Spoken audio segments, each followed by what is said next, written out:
Hello everyone and welcome to another episode of Ancient and Beyond. This episode is about a young Scottish woman who found herself in the household of a sultan in Morocco in the late 18th century. Helen Gloag was born on the 29th of January in 1750 in a tiny village called Wester Pett, located in Perthshire in Scotland. According to local law, Helen was a beauty with fair skin, red hair, and green eyes. Her father was Andrew Gloag, a blacksmith, and her mother was Anne Kay. Helen was the eldest of 4 siblings. At some point in her childhood, her mother died and her father remarried. Helen did not have a good relationship with her stepmother. One of the reasons for their difficult relationship was apparently related to her stepmother's disapproval of Helen's friendship with a farmer in the local area who was some years older than her. At the age of 19, Helen wanted an escape from her difficult home life. She wanted a new start, a chance for a new life. Little did she know the unexpected turn this would take. Along with many other Scots seeking a better life, Helen sought passage from Scotland to America. She boarded a ship at Greenock that was bound for South Carolina. A fortnight or so into the journey, the vessel was attacked by Corsairs.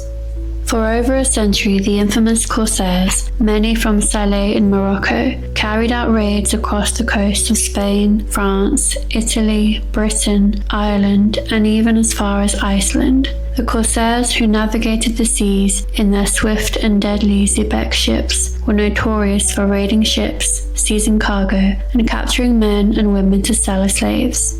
Among the many people captured by these Corsairs, there were those who not only survived but ultimately thrived in the very lands that had enslaved them.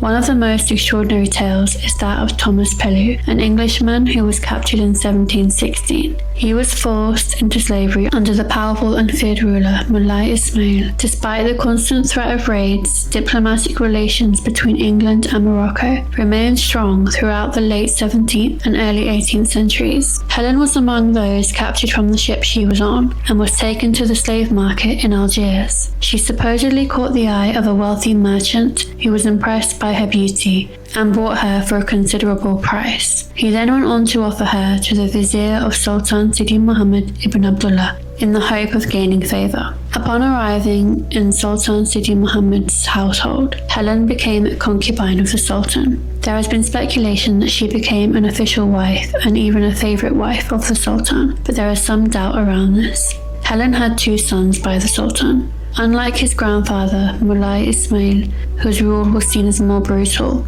Sultan Sidi Mohammad was a ruler who was open to change and reform, and under his reign there were some significant changes. One of these major changes was the slave markets, which the British had greatly benefited from in earlier times, which were gradually closed down and captives were released. The ports became important trading centres for produce from throughout the Islamic world, and other international trade agreements were established. The women in the Sultan's household reportedly received medical treatment from a visiting European physician. Helen was in contact with her brother Robert, a sea captain, and she sometimes sent items from Morocco to her family and friends in Scotland, as well as keeping up correspondence with them. She also received visits in Morocco from her brother Robert, who was responsible for her story reaching its way back to Scotland and being remembered today. Sultan Sidi Mohammad ibn Abdullah died in 1790, and his son Mullah Yazid was declared Sultan. To consolidate his power, Yazid supposedly assassinated his potential rivals, his father's other heirs, including Helen's 2 sons. It's presumed that Helen was also killed at some point during the following 2 years of unrest under Yazid's rule. But like many details of her life, the circumstances of her death are unknown, and we can only wonder what actually happened.